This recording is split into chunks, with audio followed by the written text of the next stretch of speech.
early part of the 20th century, an American serial killer committed at least 5 confirmed murders but confessed in detail to more than 20. This vicious monster killed in both North America and Africa on his murderous travels and used dozens of aliases, most notably Jefferson Davis, the name of the President of the Confederacy during the Civil War. He took pride in his heinous acts and bragged about the number of people he had victimized. Carl Panzram, the spirit of hatred. Carl Panzram was born in 1891 in Minnesota to Prussian immigrants. When he was a small child, truancy laws came into effect which forced his parents to send him and his siblings to school. His parents resented this as it prevented the children from working full-time on their farm. It is said that often the children were forced to go on only a couple hours of sleep so they could work the fields and go to school. Panzram's first arrest occurred at age 8 for drunk and disorderly conduct. Then at age 11 he was arrested yet again for the same offense. After a subsequent series of robberies, including the theft of a firearm, his parents had enough. They sent him to the Red Wing, Minnesota State Training School in 1903. Later Panzram recounted how he was beaten and sexually assaulted by staff at the school. The majority of the violence occurred in what the boys referred to as the paint shop. It got this nickname because upon leaving the building, they would be painted with blood and bruises. After enduring the abuse for 2 years, Carl Panzram burned the school down in 1905, causing around $100,000 of damage. He was not caught for the arson, but instead convinced the staff that he was reformed. After being paroled to his mother's custody in 1906, he convinced her that he wanted to be a priest. She sent him to the Emmanuel Lutheran Church. However, this did not last, and he was expelled after he pulled a gun on one of his teachers. After he was expelled, he hopped a freight train on its way out of Minnesota. During this train ride, he claimed he was raped by 4 hobos, but this claim cannot be verified. Either way, his rage and hatred for humanity cannot be disputed. Yet his freedom did not last, and again he found himself in reform school for a brief period, until he escaped the Montana State Reform School with another inmate, and the two went on a robbery and arson spree. In 1907, Panzram got drunk and decided to enlist in the U.S. Army. He was repeatedly jailed for insubordination and other minor violations until in April 1908, when he was court-martialed for theft of government property. He was dishonorably discharged and sentenced to 37 months of hard labor in Leavenworth Military Prison in Kansas. When he was discharged in 1910, he returned to his wandering life of crime. It was during this time he began focusing on sexually assaulting other men, and described himself as the spirit of hatred personified. He would spend time in almost 20 different American prisons in subsequent years for a variety of crimes. He was a large man, and due to the extreme labor at Leavenworth Prison, he was also immensely strong. One of the few times he worked a semi-legal job was as a strikebreaker hired to beat union workers into compliance. Panzram traveled to Europe and South America, committing crimes all along the way. In 1920, he was back in the U.S. and he burglarized the home of the former President William H. Taft in New Haven, Connecticut. Panzram stole jewelry and other valuables, but more importantly, he stole a .45 caliber 1911 handgun, which he would use to commit multiple murders.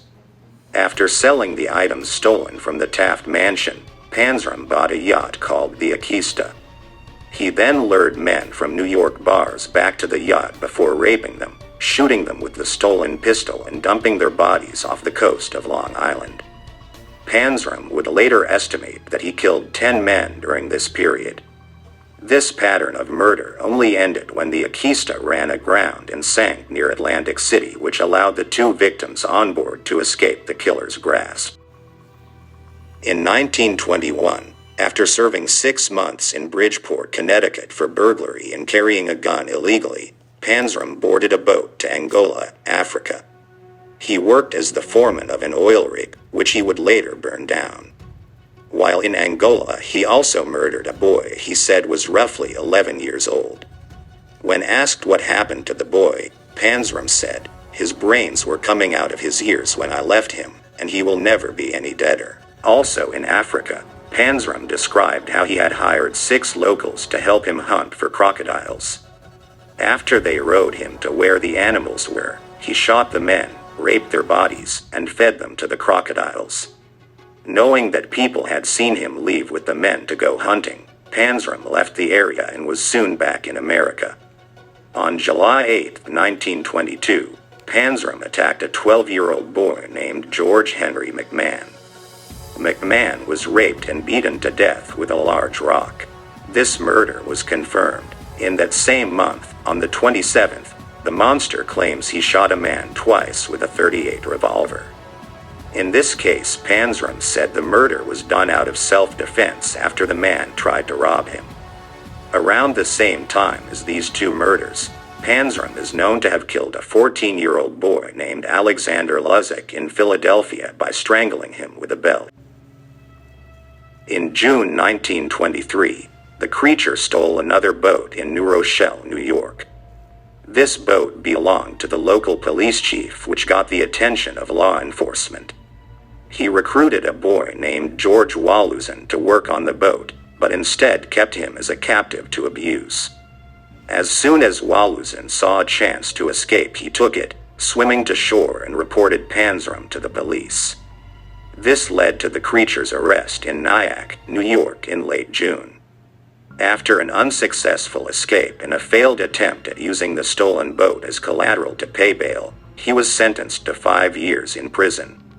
Upon his release, he traveled to Baltimore, where he is suspected to have committed at least 1 more murder, if not the 3 he would soon confess to, but his freedom to wreak havoc was short-lived. In August 1928, he was arrested for a series of burglaries in Washington, D.C.